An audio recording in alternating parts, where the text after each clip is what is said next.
Buenas noches a todos y a todas. Soy Patti Panta, miembro de Urbanas. Bueno, un poco para que conozcan la colectiva, es un espacio en construcción, por supuesto. Está conformada por mujeres feministas que generan un espacio de reflexión transversal y de participación colectiva, visibilizando problemáticas urbanas, cuestionando el rol de las mujeres y el lugar que se nos asigna en la ciudad. Y nuestro principal pues es colocar en el centro del debate urbano la construcción de los espacios para la vida cotidiana. El día de hoy continuaremos una vez más con este ciclo de entrevistas con mujeres que aportan muchísimo en este camino por conquistar un mundo pensado también para nosotras las mujeres. Y bueno, en ese sentido propusimos 4 temas importantes con el fin de motivar a la reflexión y debate en torno al confinamiento vivido a nivel mundial a causa del COVID-19, y específicamente entender cómo afectan a las mujeres y qué factores reproducen estos patrones incluso en tiempos de pandemia. El tema que tocaremos el día de hoy, como ya lo hemos publicado, es el derecho de las mujeres a la ciudad. Y bueno, quiero dar pase a mi gran compañera Lady Torrejón, miembro también de Urbanas. Ambas somos de la carrera de arquitectura. Ella presentará a la invitada de nuestro día de hoy. Hola, Lady.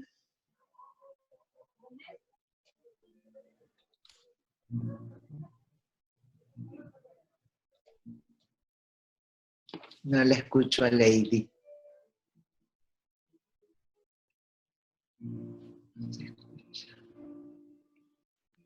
Lo siento, y ahora sí. Buenas noches con todas y todos. El día de hoy tenemos el agrado de presentar a Ana Falú. Ella es arquitecta, urbanista, académica y activista feminista argentina por los derechos humanos y por los derechos de las mujeres. Es co-fundadora de Mujeres y Hábitat de América Latina, del Centro de Intercambio y Servicios para el Cono Sur de Argentina, reconocida feminista por sus aportes en la academia, activismo y en la investigación, por posicionar el tema del derecho de las mujeres a la ciudad, vivienda y hábitat. Bienvenida, Ana. Muchas gracias por tu presencia el día de hoy. Bueno, no sé, espero que me escuchen. ¿Me escuchan bien? ¿Sí? ¿Me escuchan bien, Lady? Sí. Hola. Sí, ¿Probamos? sí, nos escuchamos bien, Escucha, Ana. bueno, un gusto. Un gusto, muchísimas gracias a la colectiva Urbana por esta invitación, a Patti, a Lady y también a Lía, que yo sé que está detrás de las cámaras asegurando la comunicación. Un gusto estar con ustedes, me da muchísimo placer, de verdad, y siempre provoca una emoción encontrarse con jóvenes arquitectas que están empujando la reflexión y sumándose a la reflexión en estos temas. Así que, bueno, encantada de estar con ustedes y con el público de ustedes. Muchas gracias nuevamente, Ana. No sé si me van a hacer empezaré preguntas. la entrevista haciendo... Sí, voy a empezar con la primera pregunta, primero haciendo una breve introducción, ya que, como hemos ido mencionando, el tema de hoy es el derecho de las mujeres a la ciudad, y como sabemos, este concepto fue acuñado por Lefebvre en la década de los 60, con su famoso libro que lleva el mismo nombre, y lo señala como un derecho colectivo que no solamente se limita en el hecho de acceder a los recursos que te puede brindar la ciudad, o que te la pueda generar, sino también a transformar la ciudad, y esto es un llamado de atención a toda la ciudadanía, a ser conscientes de nuestro papel dentro de esta convivencia social, y también hacer una revolución urbana con una lucha contra la capitalización y la mercantilización de nuestras ciudades. En ese sentido, Ana, has escrito sobre el tema del derecho de las mujeres a la ciudad y quisiéramos saber por qué es necesario mencionar el tema de las mujeres dentro de este gran concepto, ¿no? Bueno, gracias por esta pregunta. A ver, sí, efectivamente, Lefebvre es el que acuña el concepto del derecho a la ciudad, ¿no? Interpelando a la ciudad mercantil. Lefebvre va a hablar incluso en masculino, va a referirse al hombre productor de la ciudad. Este concepto va a ser revisitado, incluso trabajado por muchos contemporáneos, como Castel, después vendrán Harvey, vendrán Borja, etcétera, hombres hablando del derecho a la ciudad. Recién con la obra de Castel, va a mencionar a las mujeres como movimiento, como el movimiento del siglo XXI, y va a incluir en su reflexión sobre la ciudad, que él es el que escribe La cuestión urbana, ¿no es cierto?, va a referirse a las mujeres como un actor social y político que debe ser considerado. Sin embargo, en simultáneo, diría yo, estaban algunas mujeres, como Hannah Arendt, la gran filósofa, diciendo y preguntándose y hablando de la ciudad como memoria organizada, y planteando que en esa ciudad, memoria organizada, las grandes ausentes éramos las mujeres.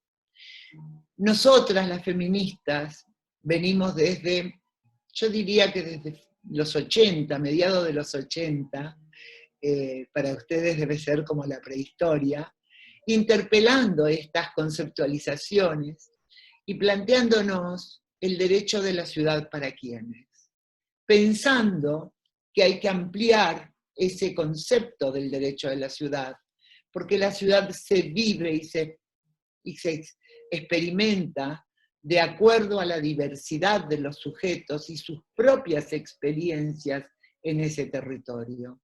Pero no solo eso, también la planificación urbana, de alguna manera, pensada, y a esto vamos a ver si puedo abordarlo, pensada desde un sujeto, hombre, productivo, joven, blanco, ha pensado a la ciudad, y miren ustedes la utopía de la modernidad. Yo viví 4 años y medio de mi vida en Brasilia, daría para hablar mucho tiempo sobre esta materialización de la utopía de la modernidad. Han pensado la ciudad en esta clave de sujetos de neutralidad. Entonces, ¿qué estamos diciendo las feministas? Que estamos pensando esta ciudad, esta construcción, esta materialización urbana, que nosotras las mujeres, al unísono con Hannah Arendt, estamos olvidadas, pero no solo olvidadas, sino omitidas. Desaparecemos en esa planificación como concepto de sujeto de derecho y nos diluyen en el concepto de familia. Entonces, esta es la primera cuestión que hay que decir cuando hablamos del derecho de las mujeres a la ciudad, ¿no? Que las mujeres estamos ausentes, estamos invisibilizadas, y no solo en nuestras demandas, necesidades particulares, que podemos tratar de ver cuáles serían, sino también en nuestra contribución, ¿no? En la contribución que hacemos permanentemente desde que el mundo es mundo. Y hay muy poco reconocimiento en nuestros aportes, y no solo eso, sino que hay una mirada totalmente de subvaloración del sujeto mujer, que es lo que hace a esa omisión de la mujer como el sujeto también de las políticas. Por favor, nada, lo más lejos de cualquier posición fundamentalista de pensar que la mujer tiene que ser el sujeto. Uno de los sujetos, un sujeto importante, porque somos más del 50% de la población, ¿no? Entonces, interpelar el sesgo androcéntrico de la disciplina arquitectónica y de las políticas sobre la ciudad. Entonces, lo primero es decir esto, decir, bueno, hay un sesgo androcéntrico, hay una omisión de las mujeres, hay una subvaloración de las mujeres.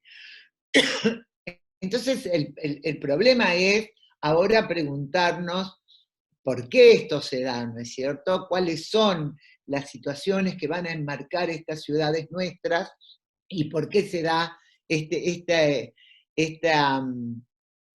sesgo que omite a las mujeres? Y yo digo que el derecho, en época de pandemia no se puede toser, ¿eh? Yo digo que el derecho de las mujeres a la ciudad tiene que ser pensado como una categoría teórica y política.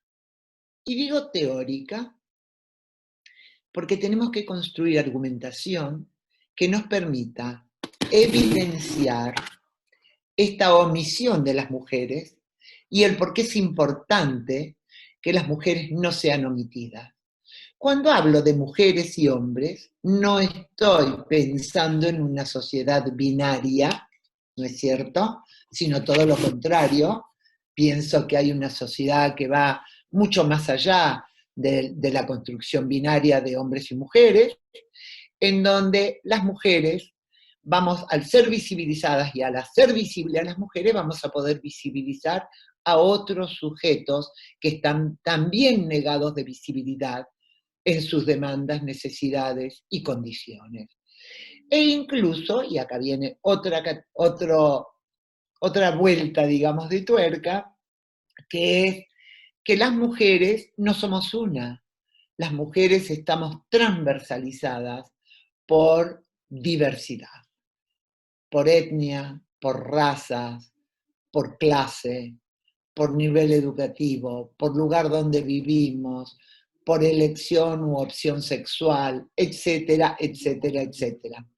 Entonces, esto también tiene que ser considerado, porque entonces, vamos a ver, primero, la no omisión de las mujeres, y esto decimos las urbanistas feministas, poner la desigualdad en el centro de la agenda, pero con el concepto de desigualdad no nos alcanza, ver la diversidad de la población, o sea, no trabajar desde un concepto de neutralidad de población, ¿cómo se construye? Familias, población, hombres, y detrás de estos conceptos se diluye a los sujetos de la diversidad. Entonces, poner en el centro de la agenda la desigualdad, pero como la desigualdad no alcanza, Rita Segato diría, no alcanza no solo porque oculta la diversidad, sino porque la desigualdad ya es un concepto, Saskia Sassen dice lo mismo, desde otra vertiente. Rita dice, tenemos que apelar a otros conceptos, y ella habla de la dueñidad, ¿no? De la dueñidad de los cuerpos, de la dueñidad de la tierra, de la dueñidad de los bienes urbanos, de la dueñidad del territorio. Entonces, el concepto va mucho más allá, ¿no? Está hablando, también está incorporando lo colonial como concepto a la cuestión que se interpela de la desigualdad que es producto de la sociedad capitalista.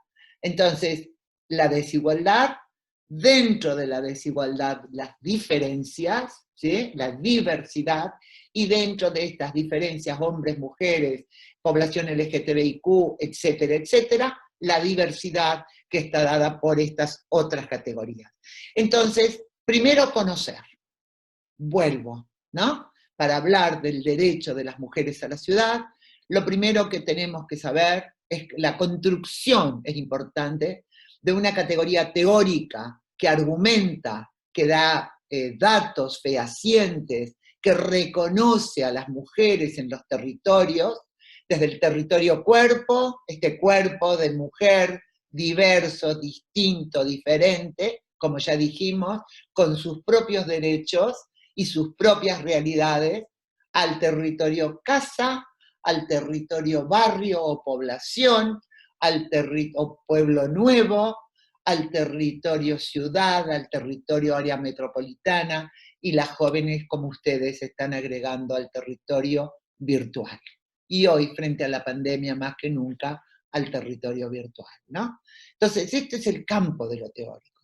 Pero el campo de la construcción de lo teórico, que vamos a volver porque hay más para desgranar todavía, es necesario el campo de lo político, porque en el campo de lo político nos va a permitir el sueño de la utopía de transformar. En el campo de lo político, de la acción política, de la incidencia política, para eso queremos el conocimiento. Queremos el conocimiento para incidir en los concejales y las concejalas, en las alcaldesas, las intendentas, los intendentes, en quienes toman la decisión, en las y los técnicos. Entonces, esto, ¿no? Como importante de decir que el derecho de las mujeres tiene que ver con estas categorías teóricas de construcción teórica y de construcción de lo político. Pero también necesitamos, para la construcción teórica, saber quiénes son las mujeres, dónde están y cómo están. ¿De qué mujeres hablamos? ¿Sí? Y entonces cuando vinculamos las mujeres al territorio, vamos a tener que ver los cambios sociodemográficos, la cantidad de hogares bajo carga y responsabilidad única de mujeres, y la diferencia entre esos hogares con los otros hogares, la cantidad de hogares de parejas del mismo sexo, cuántos son, qué condiciones. En mi país hay legislación que reconoce la unión del mismo sexo. Hay legislación que reconoce la identidad autopercibida. Sin embargo, en las políticas habitacionales no aparecen. En las políticas urbanas no aparecen como una categoría necesaria de ser considerada. No aparecen las mujeres, no aparecen los hogares a cargo único de mujeres como únicas responsables, que son, fíjense ustedes, según los estudios últimos, son los hogares que más crecen, sobre todo en las grandes ciudades y aglomerados, en esos donde hoy está presente el COVID. El COVID, la pandemia, que hoy genera inseguridades, incertezas, temores, se expresa en los grandes aglomerados urbanos. Se expresa en Lima, se expresa en Santiago de Chile, se expresa en Buenos Aires, se expresa en Nueva York, en Madrid, en Barcelona. Y es en esas mismas grandes ciudades donde vamos a tener que ver como arquitectos y como urbanistas qué queremos de estas ciudades, cómo trabajarlas a futuro, es donde vamos a tener el crecimiento mayor de hogares a cargo único de mujeres. Y esos hogares a cargo único de mujeres, que están por encima del 30% en promedio, según los datos de CEPAL, van a ser los que tienen mayor número de dependientes. Y cuando digo dependientes no es solo la infancia, adultos mayores, parientes, etcétera, etcétera, ¿no?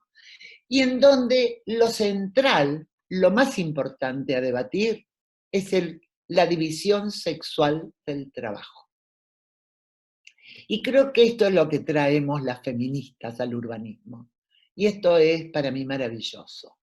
¿Por qué? Porque cuando hablamos de la división sexual del trabajo, ¿a qué estamos refiriendo? Estamos refiriendo a este estereotipo construido que piensa en el siglo XXI en un hombre productor, que es el que trae el pan bajo el brazo, y a una mujer todavía aún encargada de la vida reproductiva. Esto es la sola evidencia empírica. El solo mirar alrededor nuestro, mirar en nuestros hogares, en nuestra familia, en nuestros barrios, nos demuestra que no es así. Las mujeres trabajan y las que no trabajan están buscando trabajo. Y cuando digo trabajo, están buscando trabajo remunerado, porque las mujeres trabajamos siempre y más que los varones. Y producimos y se omite el valor de nuestro trabajo no visibilizado, que es el trabajo de la reproducción social, de la reproducción de la vida, ¿sí? Y que hoy las feministas estamos colocándolo, y que las urbanistas y en la planificación urbana y los planes de ordenamiento territorial tienen que considerar. Me refiero a los estudios del uso del tiempo. Este es un vector central para la planificación urbana. Reconocer el uso diferente de tiempo de hombres y mujeres, y no hace falta ser madre, ¿eh? No hace falta tener hijos para ser cuidadoras. Las mujeres somos las cuidadoras de la humanidad.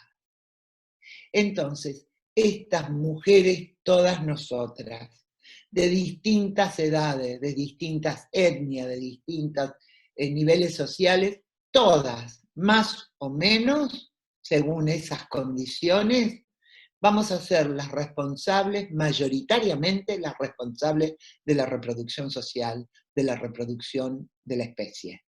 Y esto lleva tiempos. Y ahora, ¿cómo unimos esto con el urbanismo y la arquitectura? Y voy a volver al concepto del derecho a la ciudad, ¿no? Y disculpen que lo haga largo, pero es complejo esto, ¿no? El concepto del derecho a la ciudad, hablábamos, ustedes mencionaron a Harvey, perdón, a Lefebvre, yo mencionaba a Lefebvre, a Harvey, a todos los que trabajaron, pero hay alguien fantástico que tenemos que recuperar en la arquitectura y el urbanismo, y que si hay en una biblioteca de arquitectura un solo libro, debe estar el libro de Jane Jacobs, ¿sí? Vida y muerte de las ciudades americanas. ¿Y por qué tiene que estar el libro de Jane Jacobs? Para esta nueva mirada que necesitamos construir y que ahora el COVID más ha puesto en evidencia. Y quisiera hablar de esto en algún momento un ratito, ¿no? Y es que ¿qué dice Jane Jacobs cuando se pelea con los urbanistas de la utopía de la modernidad, que querían derruir la mitad de Nueva York? Se pelea tanto que se termina yendo de Nueva York, porque la sociedad de arquitectos neoyorquina quería destrozar a esta mujer que no les dejaba hacer sus negocios, porque se interponía en el camino de los desarrollistas de ese momento, ¿sí? Con todas estas ideas que parecían tan fabulosas, pero que significaban tirar la mitad de la ciudad para construir torres aisladas, ventiladas, iluminadas, asoleadas, todo aquello, ¿no? Entonces, ¿por qué? Porque Jane Jacobs va a insistir en la escala que hoy volvemos a insistir, o por lo menos yo. Yo vuelvo a insistir sobre la importancia de la escala del barrio, de la vecindad. Y hoy, después del COVID, esto ha cobrado mayor importancia que nunca.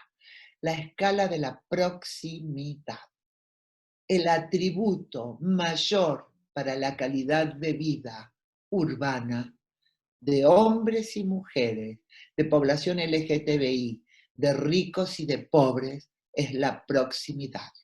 La proximidad del servicio escolar, la proximidad del cuidado infantil, la proximidad del abastecimiento, la proximidad del lugar del transporte conector para el interbarrio, para la ciudad, para lo metropolitano, y podemos seguir así. Entonces, este es un concepto central que nos regala Jane Jacobs, que yo pienso que nosotras, las arquitectas, las urbanistas, tenemos que recuperar. Y el derecho a la ciudad, finalmente, hablando de esta división sexual del trabajo, hablando de esta conceptualización de qué es ser mujer y qué es ser hombre para la sociedad, también va a referir centralmente al derecho a una vida sin violencia, no solo puertas adentro, sino también puertas afuera. Necesitamos las mujeres y la población de la diversidad tener el derecho a movernos en nuestros territorios con libertad y con respeto. Las mujeres cambian sus trayectorias, cambian sus recorridos, cambian sus formas de vestirse por temor a la violencia en los espacios públicos, por temor a la violencia en el transporte público. Entonces, esta es otra categoría de análisis que hace al derecho a la ciudad. Pero yo sé que está largo, pero me gustaría como tratar de cerrar esto del derecho a la ciudad de las mujeres diciendo, yo estoy activando en la plataforma por el derecho a la ciudad. Me encantaría invitar a la colectiva a que se sume, ¿no?, al grupo de trabajo de género, mujeres, género y diversidad que estoy coordinando. Y en este grupo de trabajo estamos revisando, digamos, el concepto del derecho a la ciudad y las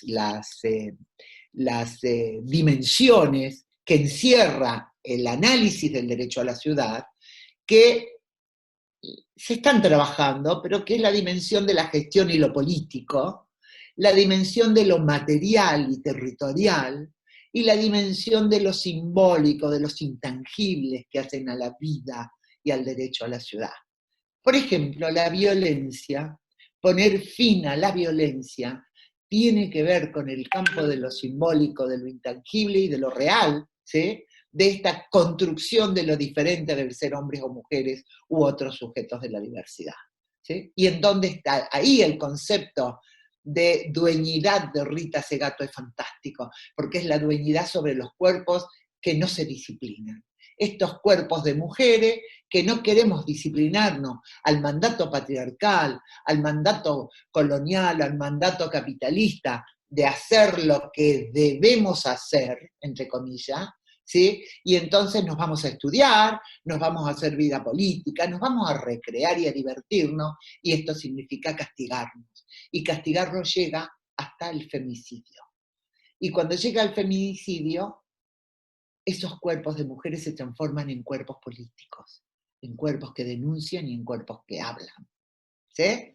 Pero este es el mundo simbólico que tenemos que transformar, que tiene muchos matices. ¿Sí? En Argentina, las madres de Plaza de Mayo, las voces de las madres que traen la memoria del genocidio, ¿sí? O los nomenclaturas de las calles, para ponerlo en un terreno mucho más cotidiano. ¿Cuántas calles con nombre de mujeres? Isabel Segura, junto con en Barcelona, hicieron el primer trabajo hace muchísimo, hace como 15 años, sobre los nomencladores de la calle en Barcelona, dando cuenta de qué porcentaje de calles o de plazas llevaban nombres de mujeres que rescataran la memoria histórica de quiénes eran esas mujeres.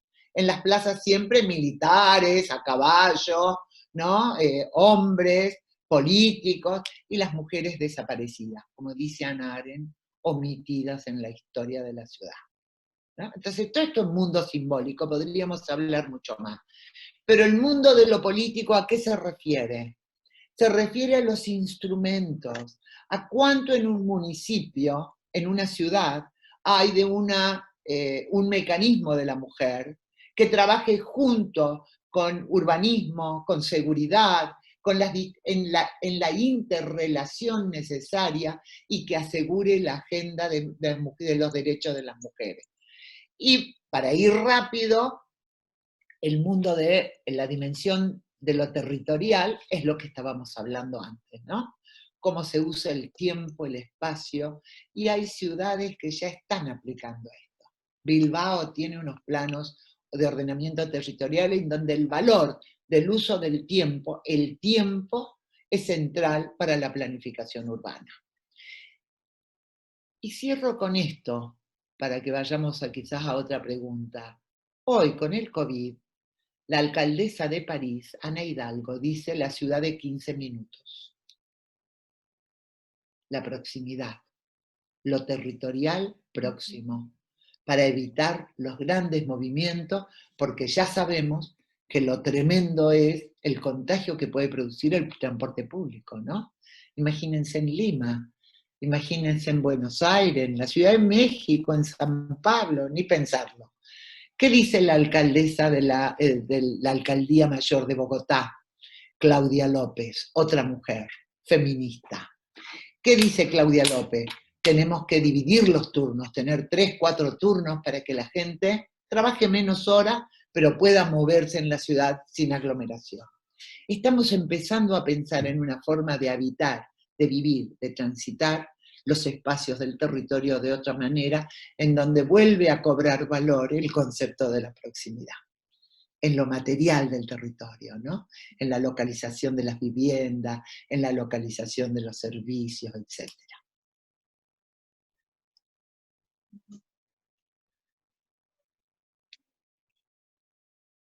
Muchas gracias, Ana. Ha sido completamente interesante lo que has mencionado. De hecho, el tema del derecho de las mujeres a la ciudad es un tema bastante amplio y tiene que ver justamente con la reivindicación de la mujer dentro de la ciudad, que ha sido totalmente invisibilizado y que, como has mencionado, todas estas políticas han sido construidas con ese falso discurso de que es neutro, ¿no? Que se habla de un sujeto neutro, pero al final y al cabo, como mencionas también, la palabra desigualdad termina siendo bastante corto, ¿no? Claro. Por todas estas problemáticas que hay dentro de la propia ciudad.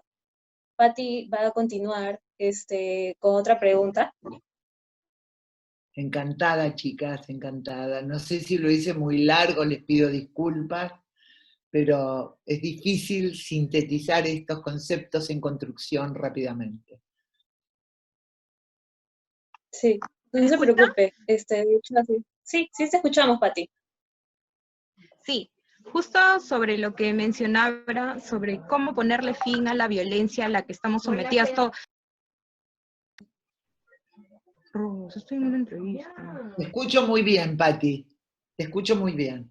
¿Cómo poner fin a la violencia? Sí, continúo para terminar la idea. ¿Cómo poder ponerle fin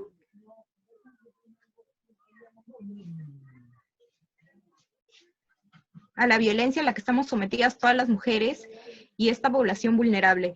¿Podría comentarnos un poco acerca de la doble violencia que existe, que enfrenta este sector muy importante de las mujeres, refiriéndonos en esta violencia de clase y de género, ¿no? Sabiendo que actualmente, en plena crisis, hay una población que está siendo despedida de sus trabajos y que además está...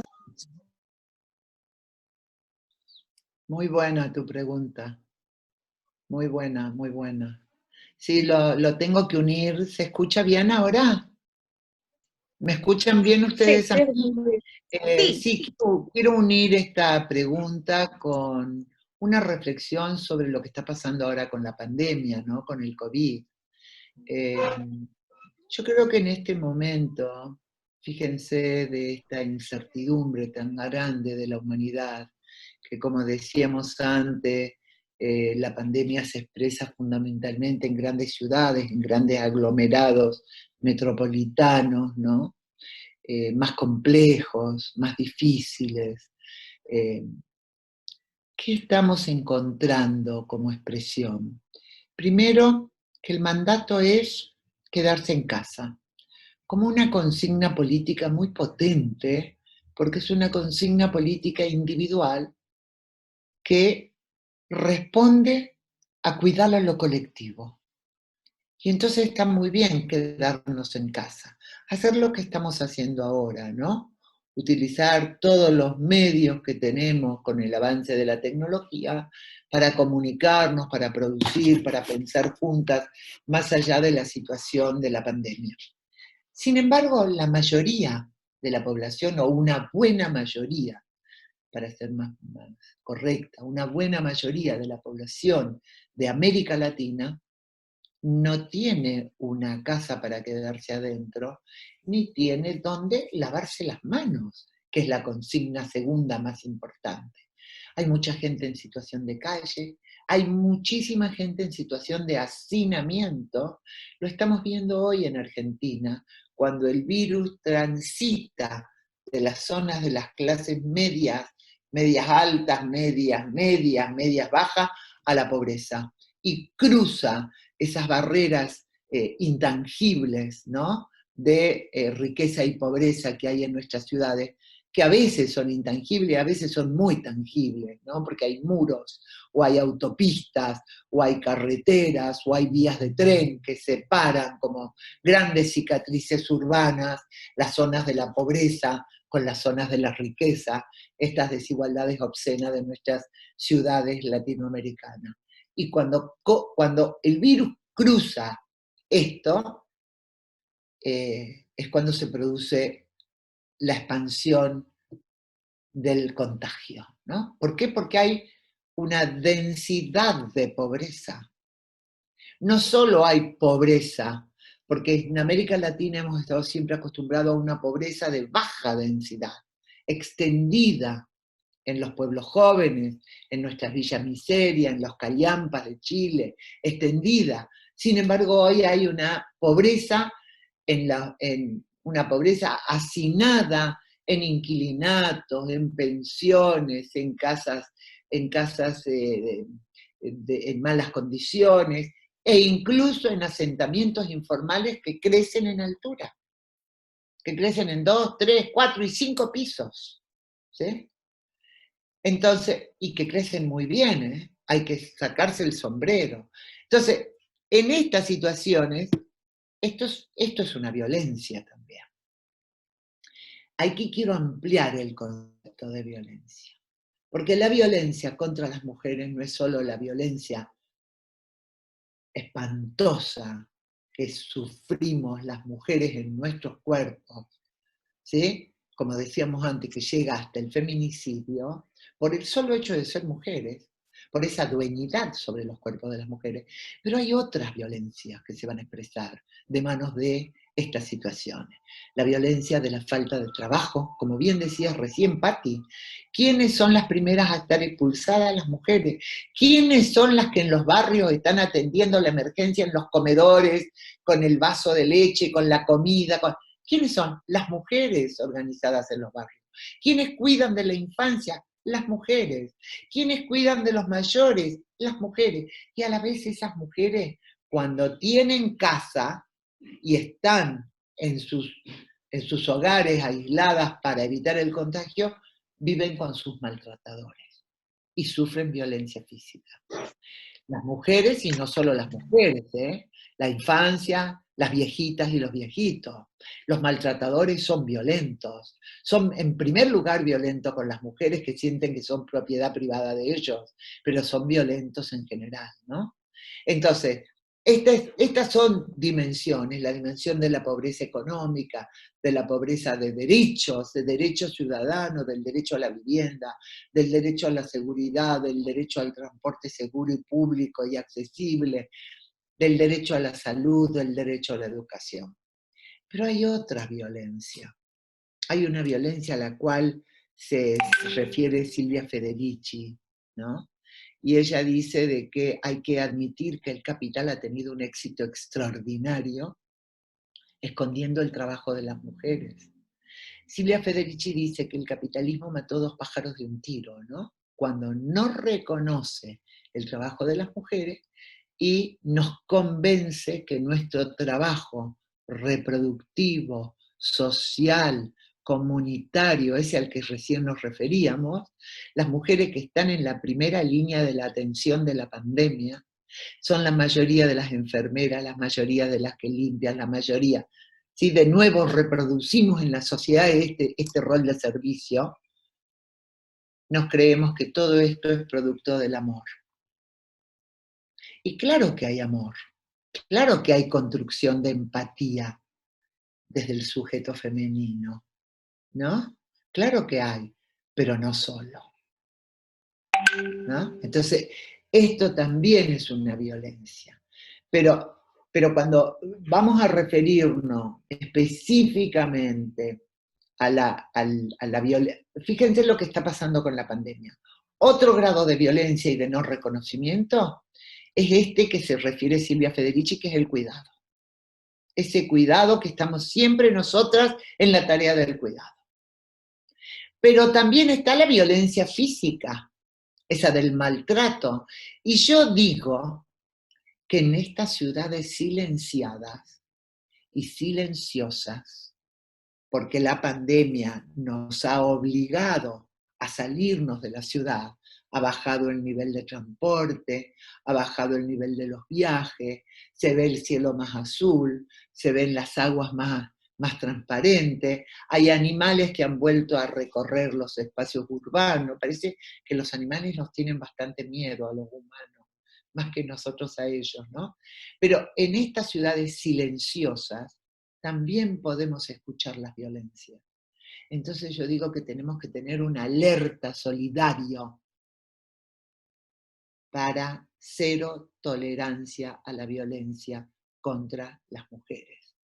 Porque cuando tengamos ciudades sin violencia para las mujeres, hogares sin violencia contra las mujeres, tendremos hogares y ciudades más seguras y sin violencia para todos y todas.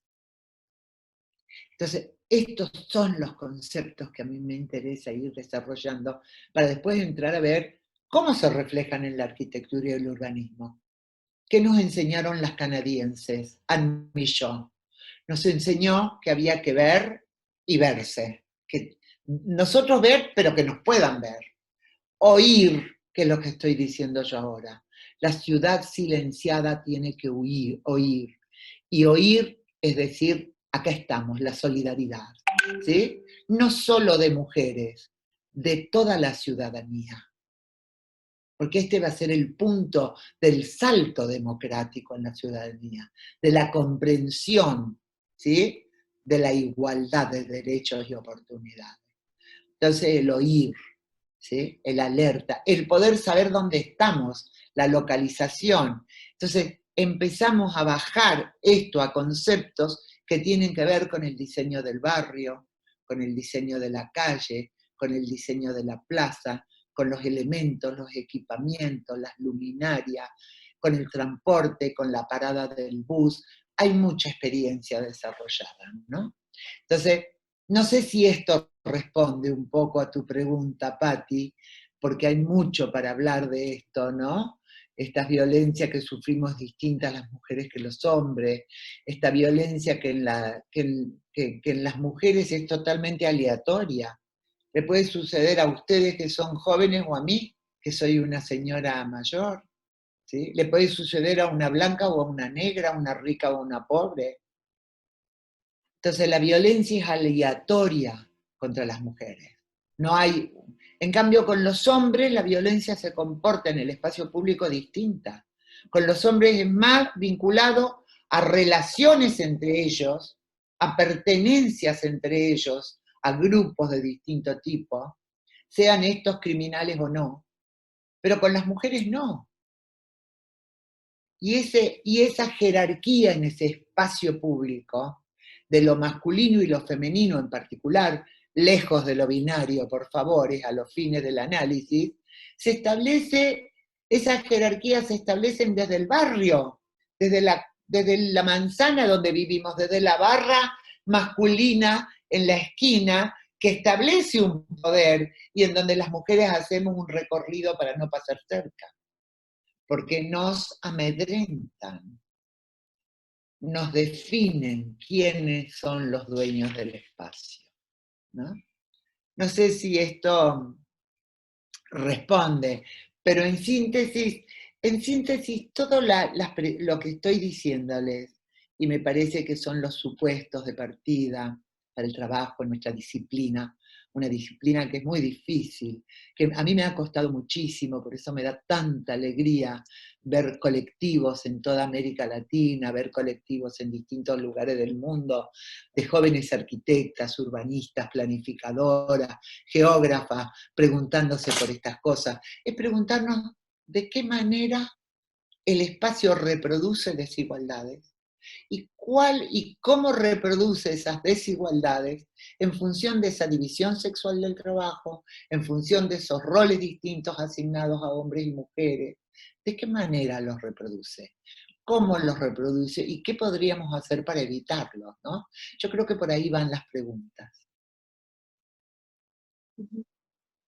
Sí, Ana, completamente de acuerdo con lo que mencionas. Has mencionado varios puntos importantes respecto al, en primer lugar, el tema de la invisibilización del trabajo de las mujeres que no es remunerado. Justamente al respecto, acá hay un estudio de la Universidad del Pacífico que realizó sobre la medición del valor agregado del hogar, nuevos enfoques para el caso peruano, el cual establece que el promedio del trabajo, sí, del trabajo no remunerado, no remunerado dentro del hogar, que está dedicado a todo el tema de los cuidados, representa el 25% del PBI.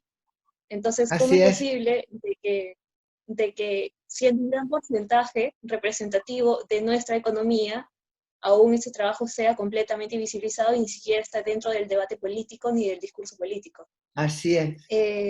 Bueno, por ese punto, sí, así de crítica es la situación de las mujeres. También mencionabas el tema del maltrato físico, bueno, y el maltrato también psicológico, ¿no? Que se puede vivir dentro del hogar ahora mucho más por el confinamiento. Horrible. Y que también, exacto. Algunas intenciones sí tiene el Estado para poder atender ese maltrato, pero en realidad no son suficientes, ¿no?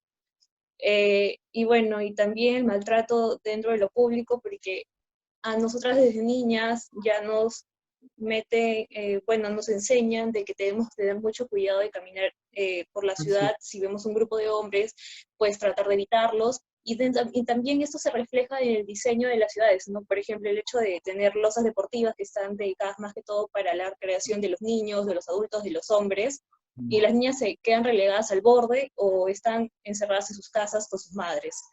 Y también otro ejemplo podría ser estas losas deportivas dentro de los propios colegios, ¿no? Yo recuerdo perfectamente, y muchas compañeras seguro, de que nos quedamos más que todo en los balcones, en los pasillos, en las escaleras, mientras los niños hacían uso de este gran patio, ¿no? En el cual nosotros nos Se podíamos acceder. apropiaban del patio, se apropian del espacio. Es tal cual, Lady, Exacto. lo has descrito tan perfecto, ¿no? Es así. Sí, sí, sí, eso es lo que tenemos. Pero fíjate que ahí hay componentes de la disciplina, pero también hay componentes de lo social, de lo intangible, de la cultura, ¿no? Entonces, ¿cómo trabajar? Y esto que dijiste, me encantó saber ese estudio, me gustaría tenerlo, si me pueden mandar los datos, porque yo creo que esto es lo importante. Estamos en Argentina peleando una ley del cuidado, como se ha conseguido en Uruguay. Ahora, ¿para qué nos interesa a nosotras las arquitectas la ley de cuidado? Porque nos interesa visibilizar dónde está, quién cuida en las ciudades. Yo tengo un artículo que hice un estudio sobre quién cuida en Rosario, Argentina, ¿no? Tratando de mirar en el territorio, cruzando niveles de ingreso con espacios públicos y con lugares de cuidado infantil, tomando el cuidado infantil y los adultos mayores, nada más, ¿sí? Porque las mujeres que no tienen dónde dejar sus niños de 0 a 5 años, no pueden ser autónomas, ni trabajar, ni estudiar, ni hacer vida política, ni una nada, a menos que vayan cargando la guagua todo el tiempo, ¿no? Entonces, estas son las dimensiones que tenemos que ver. ¿Cuánto de ese porcentaje es contribución de las mujeres? Y decirles, entonces, a los que deciden, ¿cuánto están poniendo de inversión para esto? ¿Y dónde? ¿En qué lugar de la ciudad? Porque seguramente va a estar en aquellos lugares donde hay mayores ingresos y no donde hay mayor pobreza. Sí, sí, también un poco agregar sobre, mencionando, ¿no? La crisis que estamos pasando actualmente, cómo es que este sector, bueno, las grandes desigualdades se evidencian porque hay un sector que, por ejemplo, dentro de sus privilegios, critican a este sector que mediante su trabajo diario tiene que ganarse el pan de cada día, ¿no? Entonces, ¿cómo poder, un poco coméntanos, pues, ¿no? Sobre eso, mientras que unos tienen el privilegio de tener una casa, ¿no? Con las condiciones de habitabilidad que todos desearíamos, pero mientras otros no tienen esa casa y encima tienen que salir a ganarse, pues, ¿no? El pan de cada día. ¿Sí? Mira, yo querría decirte así, cuando hablamos de un urbanismo feminista, nosotros decimos que hay que colocar en el centro de la agenda urbana, de la agenda social urbana, la desigualdad, como ya les dije, la diversidad, no solo las mujeres y toda la diversidad, pero hay que pensar en el espacio, en el territorio, ¿no? En la vida cotidiana puesta en ese centro. Y parte de la vida cotidiana es el conseguir el ingreso para poder vivir. El ingreso para poder estudiar, para poder hacer, recrearse, ¿no? Porque no es solo obligación, es también el disfrute de la vida misma, ¿no?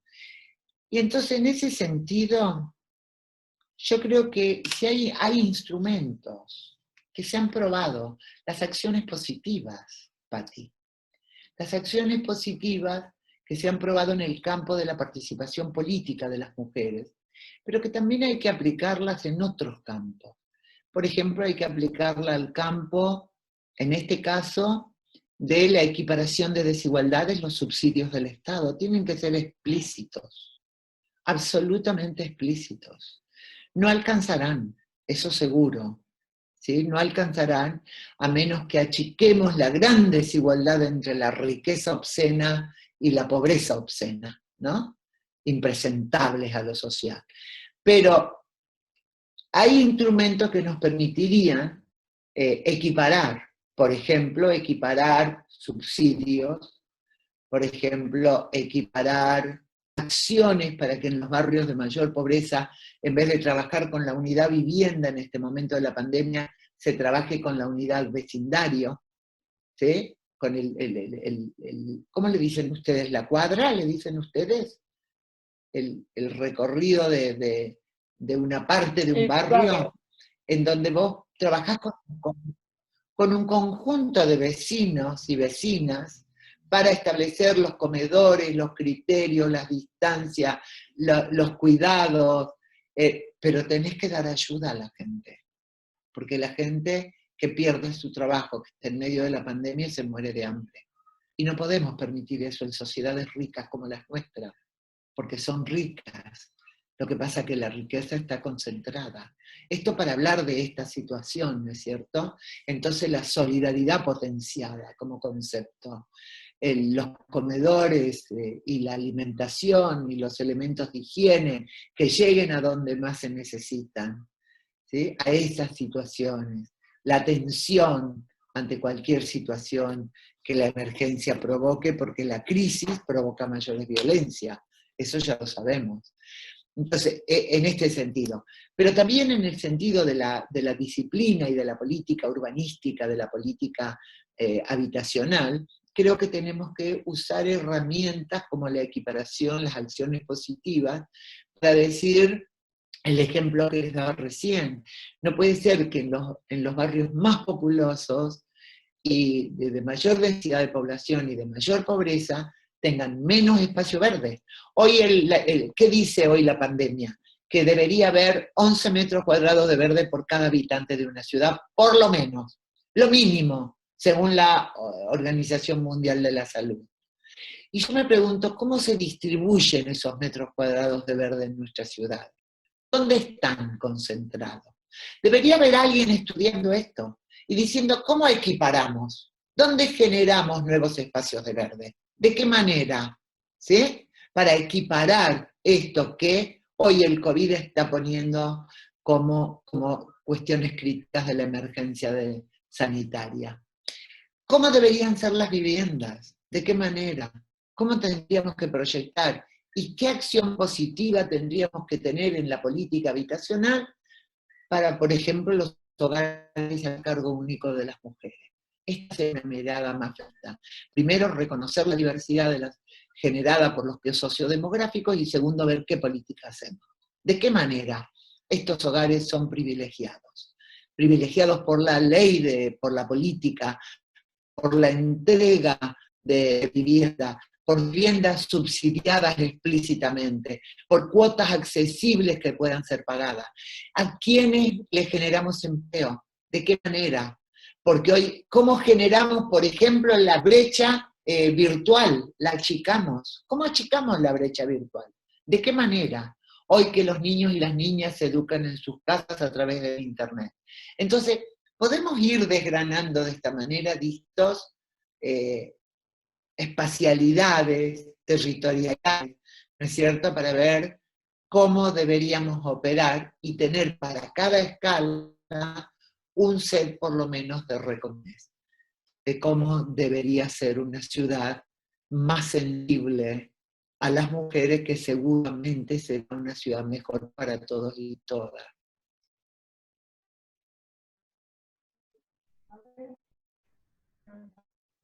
Gracias, Ana, por responder estas preguntas muy importantes, de hecho.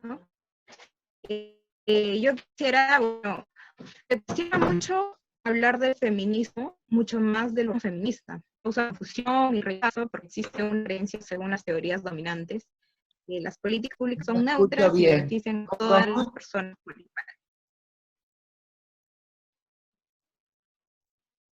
Ay, no entendí la pregunta. Hola. Qué pena. Si me lo puedes repetir. ¿Puedes repetir, por favor? Sí, ¿ahora me escuchan? Ahora sí. Sí. Se cuestiona mucho del feminismo, mucho más del urbanismo feminista, causa confusión y rechazo, porque existe una creencia según las teorías dominantes, políticas públicas son neutras y benefician a todas las personas por igual.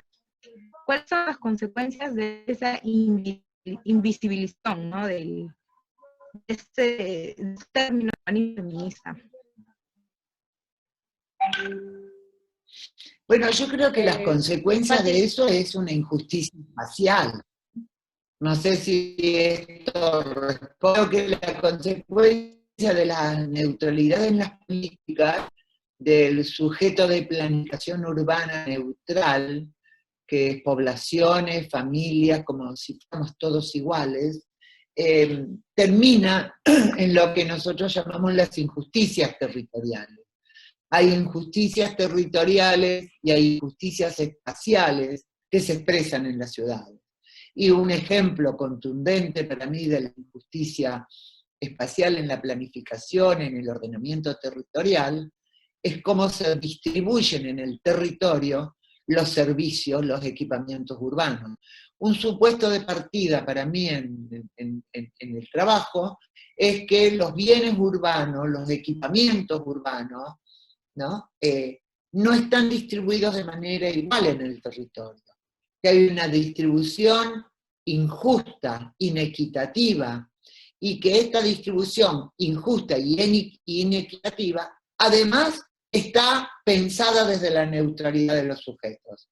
Entonces, doblemente injusta para algunos sectores de la población. Es lo que decía Lady cuando decía, incluso en el patio de la escuela o del colegio, los varones toman el espacio, y las niñitas en la escalera o en la galería, ¿no? Entonces, ¿cómo transformar esto? La política pública, la educación, las currículas de arquitectura, el citar a las mujeres arquitectas, el saber. Yo siempre cito, chicas, y lo digo, y lo digo, y lo digo, y lo repito, que cuando Robert Venturi recibió el Pritzker de arquitectura en el año 91, se lo dieron a él y no se lo dieron a Denise Scott Brown, que era su socia y trabajaban juntos. Los argumentos que dieron el jurado del Pritzker fueron muchísimos. ¿Saben cuándo se empieza a reparar esto? Cuando los estudiantes, liderados por las mujeres estudiantes de arquitectura, de la Escuela de Arquitectura de Harvard, hacen un reclamo al Pritzker y dicen, esto es injusticia, tienen que dar el premio Nobel también a Denise Scott Brown. Esto es en el año 2003. En el año 2004, Zaha Hadid gana el premio Pritzker. Esta es la fuerza de la transformación. No tenemos otra forma que el de la construcción de argumentos, el de las categorías teóricas y políticas para esta transformación. Porque si seguimos en este concepto de la planificación, de la arquitectura, mirado solo desde la producción masculina, como si no hubieran existido mujeres en la historia de la arquitectura, ¿sí? Como si Lina no existiera, como si la señora de las cocinas, ¿cómo se llamaba? La Margaret Schul-Litzkowski, en Viena no hubiera hablado de, por primera vez, del diseño de las cocinas, del diseño del equipamiento para la atención de la familia, de la infancia, de los niños, ¿sí? Como si en la Bauhaus no hubiera habido nunca mujeres, eran mayoría mujeres. Entonces somos las negadas en la historia. Vuelvo a la frase de Hannah Arendt. Al ser negadas en la historia, invisibilizadas, es porque nos subordinan a las mujeres y nos ponen en una categoría distinta que los hombres en la producción arquitectónica, en la producción urbana, en la forma de vivir la ciudad, porque las mujeres, señorita, ¿usted qué hace preguntando esto? Debería irse a su casa a bordar, tejer y criar niños. Este es el concepto que estamos interpelando, nuestro derecho a tener derechos. El derecho a construirnos como personas, el derecho de igualdad de oportunidades. Y entonces esto mismo llevarlo a la arquitectura y al urbanismo. No sé si te responde la pregunta, pero creo que esta es la línea del pensamiento que es sobre el cual me parece que tenemos que trabajar. ¿Cómo referirnos a la planificación urbana como esa planificación urbana, ese ordenamiento territorial, o los proyectos de vivienda? Hoy hay ejemplos buenísimos, gente, sobre los proyectos de vivienda pensados en clave feminista, como se hizo la Ciudad de las Mujeres en Viena en el año 25. Y tienen que conocer esos proyectos.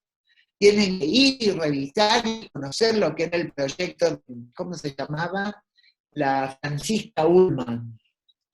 ¿Sí? La Franziska Ullmann en Viena en 1995, 97 o por ahí, construye y se hace un proyecto maravilloso colectivo de vivienda, en clave femenina, en clave feminista. ¿Por qué clave feminista? Porque está pensando en los gradientes de los espacios, porque está pensando que desde la cocina y desde el comedor se ve el patio interior donde juegan los niños y entonces se establece un control, porque está pensando en el espacio intermedio por piso, donde pueden juntarse los más pequeñitos, porque está pensando en lugar para los adultos mayores, porque está pensando en el comercio de proximidad, en el basamento hacia la calle, porque está pensando en criterios de diseño, en criterios programáticos para tener mejor calidad de vida.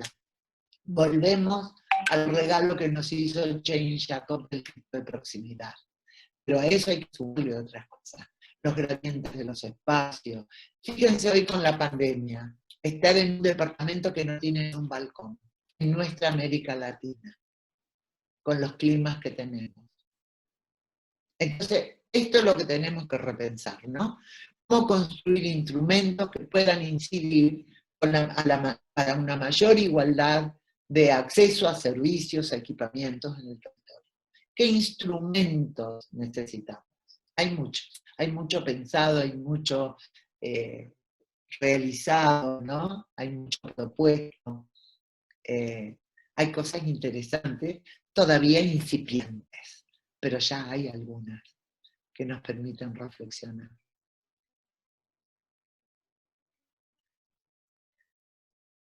Sí, definitivamente, Ana. Si bien en el ámbito también académico, en la investigación, podemos abrir este debate y podemos demostrarlo. Usted mencionaba era también, eso termina siendo un asunto político, ¿no? De interés que las personas que también están dentro del poder quieran asumir para hacer esa transformación dentro de la ciudad. El que mostraste las estudiantes de Harvard de arquitectura, justamente haciendo una crítica entre ganar a los hombres, pues acá en Perú está el premio que se llama Hexágono de Oro, también es entregado a arquitectos, y la gran mayoría ha sido entregado a su par compañero hombre, pero no a una mujer sola, ¿no? Entonces, el tema en realidad de la invisibilización de la mujer abarca en todos los aspectos, ¿no? Y es de manera completamente transversal, como ya habías mencionado. Y sobre esto yo quisiera realizarte una pregunta. ¿Cómo crees o cómo crees que se está dando en la academia este enfoque de ver el urbanismo con un enfoque de género, o que puedan reconocer a todos los sujetos que vivimos dentro de esta ciudad? Ha habido rechazo, porque de por sí, si se habla de feminismo, genera cierto rechazo. Cuando se habla de urbanismo feminista, aún mucho más. Entonces, habla de que se tiene que pensar la Por ciudad supuesto. con enfoque de género, pues sí. Entonces, ¿cómo has visto que tú también has tenido participación dentro de la televisión, este avance? ¿Crees que en América Latina hay mayor rechazo en comparación de otros continentes? No sé. Al menos en Perú, no sé. Mira, no, yo creo que, por supuesto, hay sociedades más democráticas, ¿no es cierto? Y hay procesos que se dieron primero. Europa tuvo procesos primero. Hubo después retroceso, lo que se llama el backlash, pero de todas maneras han avanzado más porque, bueno, tienen sociedades más democráticas y las mujeres han batallado mucho por instalar sus derechos. Nosotros en América Latina vamos pausadamente, pero vamos. Ah, ¿se escucha o no se escucha? Hola. Sí, sí, escuchamos. Sí, sí No, se no, escucha. no. Sí, ¿Sí? sí, Bueno, escuchamos. digo, nosotros en América Latina vamos con más dificultades avanzando, pero creo que estamos avanzando. Y depende de la fuerza que logremos construir, de esto que están haciendo ustedes ahora, por ejemplo. Creo que lo que ustedes están haciendo como iniciativa es excelente y que esto permite avanzar. Hay que pelear por las currículas en las universidades, reclamar que no se pongan obras de mujeres arquitectas, hay que reclamar a quienes generan los premios que por qué no premian a mujeres arquitectas, hay que visibilizarlas, hay que ver que en las revistas se publiquen sus obras, hay que escribir artículos, hay que denunciar, hay que hacer, hay que pensar, hay que producir teóricamente e incidir.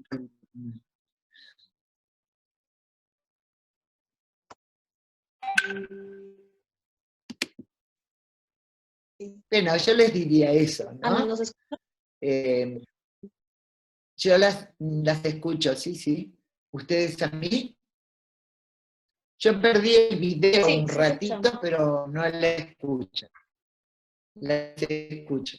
Entonces, creo que sí, hay que hacer un trabajo de pinzas, ¿no? Y un trabajo colectivo, que es muy importante, pero también una producción que tiene que ser individual y colectiva, que vaya permitiendo incidir en las currículas, en la formación disciplinar, en el reconocimiento del aporte de las mujeres, pero también en estos nuevos conceptos para hombres y mujeres, para cómo pensamos las ciudades, cómo pensamos la calidad de vida. Creo que cada día hay más receptividad.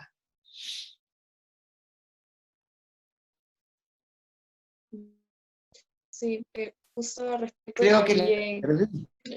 lanzaría, Ay, ¿sí? ¿No? ¿Me escuchas? Listo, ahorita vemos. ya no las escucho bien, ¿eh? Las escucho muy mal. Me parece que vamos a tener que dejarlo Ya, aquí y voy a querer agradecerles muchísimo esta invitación preciosa que me han hecho para hablar con ustedes y ojalá que lo hayan grabado y me lo puedan mandar, porque siempre es útil tener las preguntas de ustedes. sí, sí, Ana, definitivamente. Ha sido un placer contar con tu presencia. Lamentablemente ha habido unos pequeños problemas con la conexión, pero se te ha escuchado muy bien todas las ideas que nos has querido brindar. Agradecemos mucho también tu invitación a ser parte del grupo del Derecho a la Ciudad. Definitivamente también lo hemos escuchado, estaríamos súper interesados en participar. También que hayas compartido con nosotras este conocimiento y quisiéramos que las personas, estudiantes, ya sean chicas o chicos, diversidades, etcétera, hayan podido reflexionar al respecto y cuestionar su entorno, cuestionar lo que les enseñan, cuestionar cómo está construida su ciudad, la arquitectura, todo esto que muchas veces pasa desapercibido por esta gran normalización. Así es, así es. Y muchísimas gracias a ustedes, un gusto. Y espero que nos volvamos a ver, a conversar. Sí, Muchas definitivamente, Ana, gracias. vamos a volver a conversar. El espacio queda bastante corto. Muchas gracias y también un saludo a quienes hayan estado escuchando. Muchísimas gracias. Las Ya. dejo Gracias, entonces. Ana. Un Adiós. saludo, estamos conversando. Muchas gracias y buenas noches. Adiós. Adiós.